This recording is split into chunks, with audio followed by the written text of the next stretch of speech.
देखिए, जो लोग भी स्टॉक मार्केट में पैसा लगाते हैं, शेयर्स की खरीद बिक्री करते हैं, वो अक्सर ये चाहते हैं, ये पढ़ते भी रहते हैं इस बारे में कि कौन सा शेयर आगे चलकर अच्छा रिटर्न दे सकता है, और अच्छे में भी अगर मल्टी बैगर रिटर्न मिल जाए तो क्या ही बात है, सोने पे सुहागा हो जाए।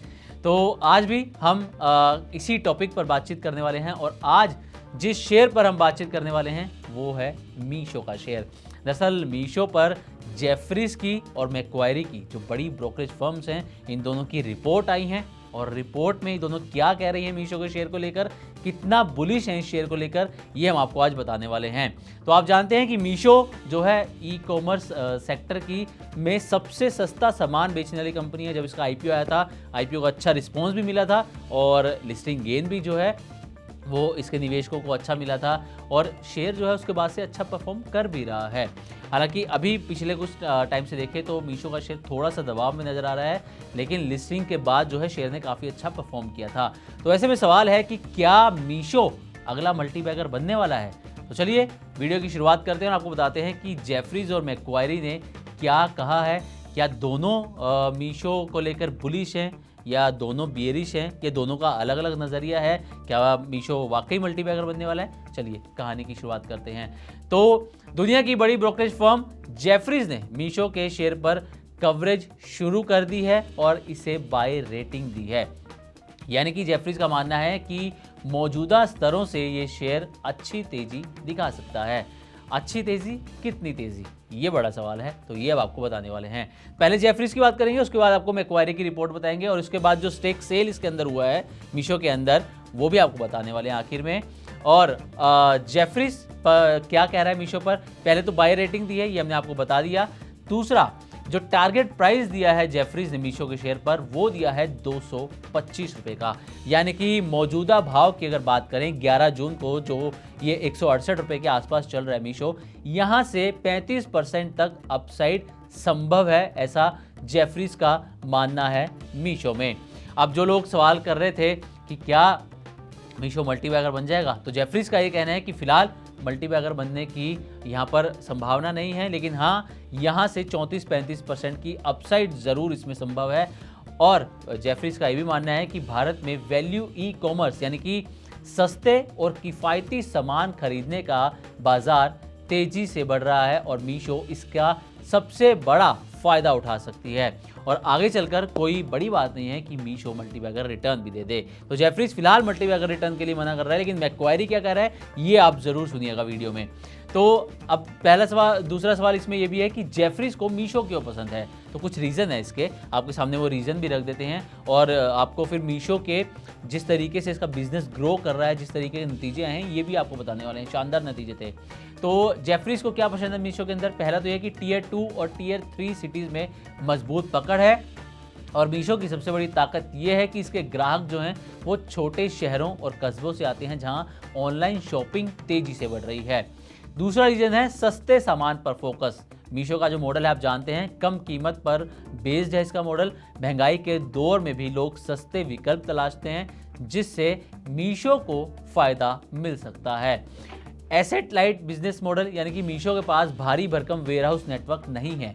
इससे क्या है कि कंपनी की लागत कम रहती है और बिजनेस को तेजी से बढ़ाने में मदद मिलती है। यानी कि जो पैसा है वो उन्हें वेयर हाउस पर खर्च करने की जरूरत नहीं है, अपने बिजनेस को एक्सपेंड करने पर वो ज़्यादा पैसा खर्च कर सकती हैं। तीसरा एक जो रीज़न है, या आगे जो बड़ा रीज़न है, वो ये कि बड़े सेलर बेस का फ़ायदा मीशो को मिल रहा है, ऐसा जेफरीज का कहना है। जेफरीज कह रही है कि कंपनी के प्लेटफॉर्म पर बड़ी संख्या में विक्रेता मौजूद हैं, सेलर्स मौजूद हैं, जिससे ग्राहकों को ज़्यादा विकल्प और बेहतर कीमत मिलती है। अब ये तो हो गया कि मीशो में क्या पसंद है जेफरीज को, लेकिन क्या मीशो में कोई रिस्क भी नज़र आ रहा है जेफरीज को, ये भी जान लीजिए।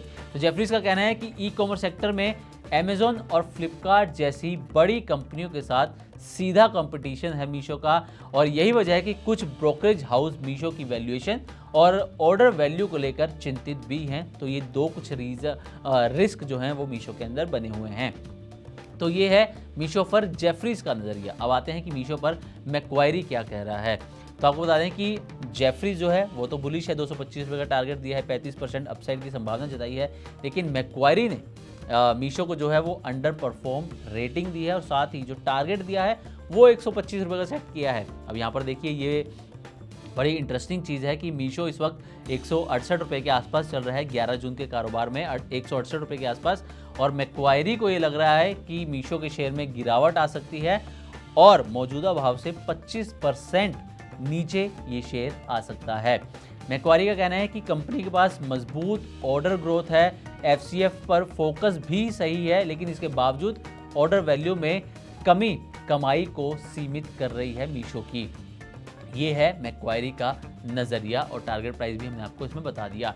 अब मीशो के नतीजों की बात कर लेते हैं। तो पहले अगर रेवेन्यू की बात करें तो जो Q4 FY25 था उसमें मीशो का रेवेन्यू अगर आप देखें तो 2400 करोड़ था, लेकिन Q4 FY26 में यानी कि एक साल बाद ही, मार्च क्वार्टर के अंदर एक साल बाद ही ये जो रेवेन्यू है वो बढ़कर 3531 करोड़ रुपए पर पहुंच गया।